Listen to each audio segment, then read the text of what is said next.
Hello everyone. सो आज हम बात करने वाले हैं टॉपिक जिसका नाम है motion. So let us start. So आज का टॉपिक है हमारा मोशन। मोशन के बारे में पढ़ेंगे, ओवरव्यू लेंगे मोशन चैप्टर का। First of all, introduction to motion. Motion refer to change in the position of the object with respect to time. Means to say that अगर समय के साथ साथ अगर बॉडी अपने प्लेस को, सराउंडिंग को चेंज कर रहा है तो हम कहते हैं कि वो पार्टिकल हमारा मोशन में है। फॉर एग्जाम्पल, अगर आप अभी किसी एक स्थान से दूसरे स्थान पर जा रहे हैं या पार्क में टहल रहे हैं, तो जैसे जैसे समय पास हो रहा है आपका सराउंडिंग भी चेंज होता जा रहा है। उसको हम क्या कहते हैं? Motion. Types of motion: rectilinear motion, जो हम स्ट्रेट लाइन में मूव करते हैं। सर्कुलर मोशन, फॉर एग्जाम्पल आप सर्कुलर पाथ में रिवॉल्व कर रहे हैं तो हम उसको बोलेंगे circular motion. If you are moving in a circular path, अगर सर्कुलर पाथ में मूव कर रहे हैं। रोटेशनल मोशन का मतलब क्या हुआ? एक एक्सिस है, अगर उसी एक्सिस पे बार बार हम रोटेट कर रहे हैं, उसी एक्सिस के ऊपर बॉल घूम रहा है। अगर फुटबॉल, जैसे आपने देखा होगा कई बच्चे फुटबॉल को अपनी उंगलियों पे रोटेट करते हैं, तो उसको हम क्या बोलते हैं कि वो रोटेशनल मोशन है, कि एक ही एक्सिस पर रिवॉल्व करना, that is called rotational motion. Next है वाइब्रेशनल मोशन। वाइब्रेशनल में क्या होता है? बैक एंड फोर्थ, आगे जाना फिर पीछे आना, फिर आगे जाना फिर पीछे जाना, इसको हम बोलते हैं वाइब्रेशनल मोशन। वाइब्रेट करना, वाइब्रेशन को हम बोलते हैं वाइब्रेशनल मोशन। सो ये हमने कुछ मोशन के टाइप्स पढ़े। आगे हम पढ़ रहे हैं रेस्ट और मोशन में क्या डिफरेंस है। बहुत आसान है।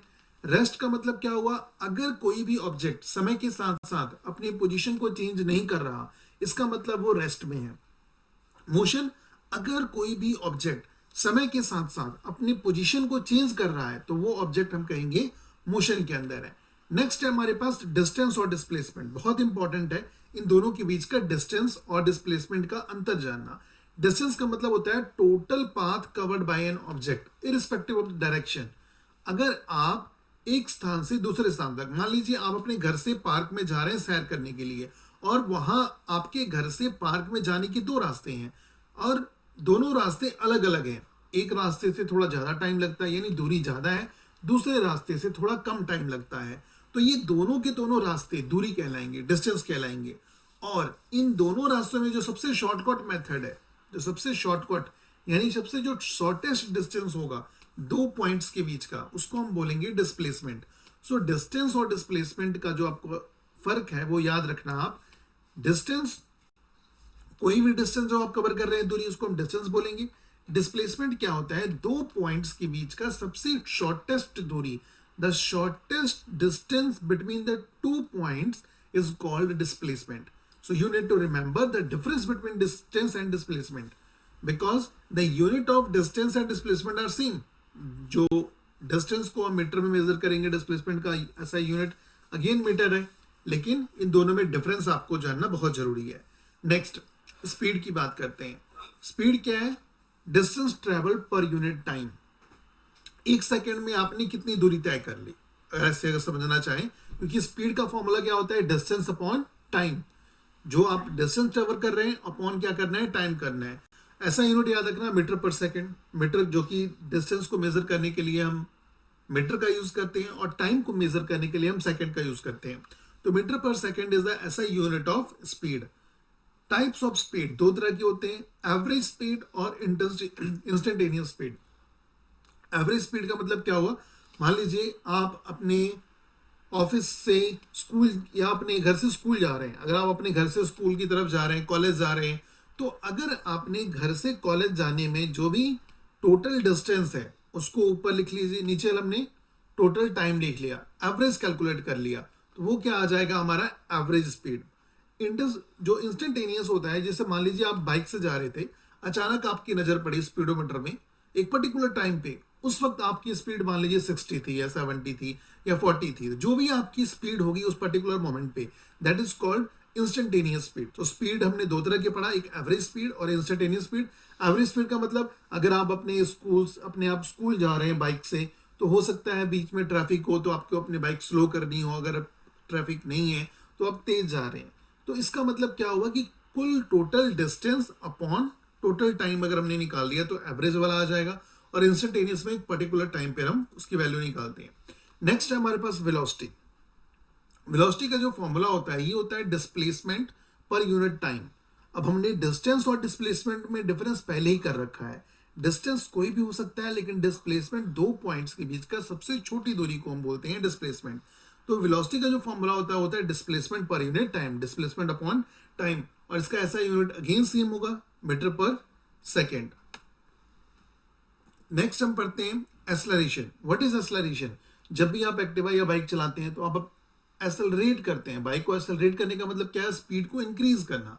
आप पहले स्पीड 10 से शुरू करते हैं, 10, 15, 20, 25, 30, धीरे धीरे आप अपनी स्पीड को 40 के ले जाते हैं, फिर 50 की रफ्तार पे ले जाते हैं।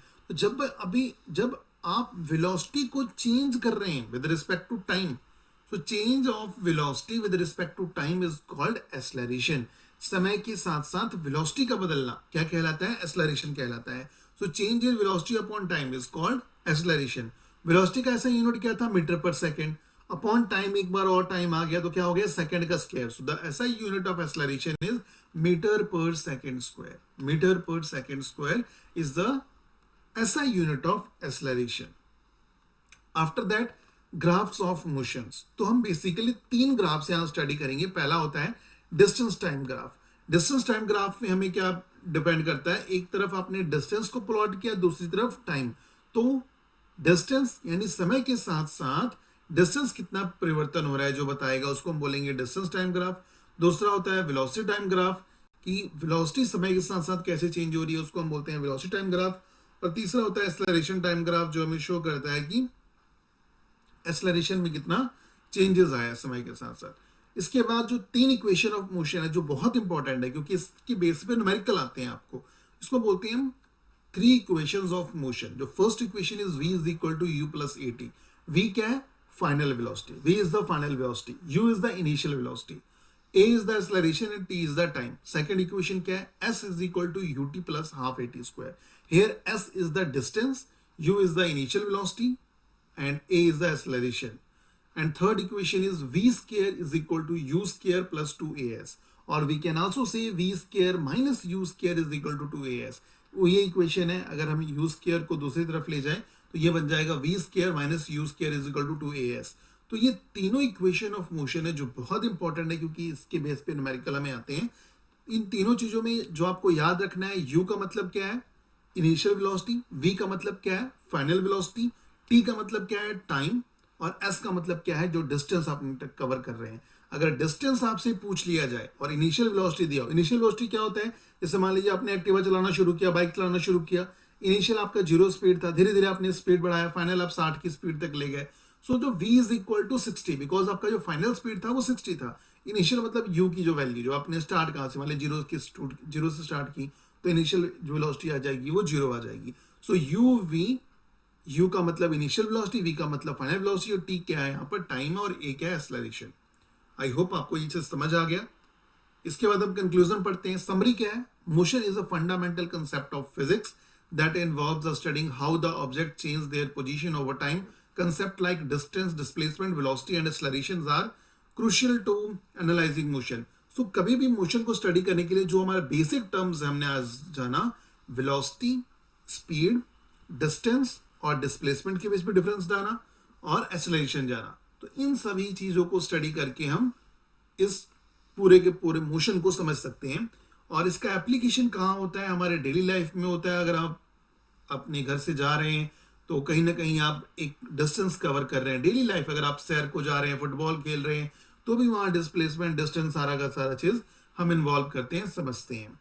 सो आई होप आपको ये चीजें समझ आई होंगी। If you like, kindly press the like button. Thank you very much for watching this video. I hope this video is really very useful for you, and thank you for watching.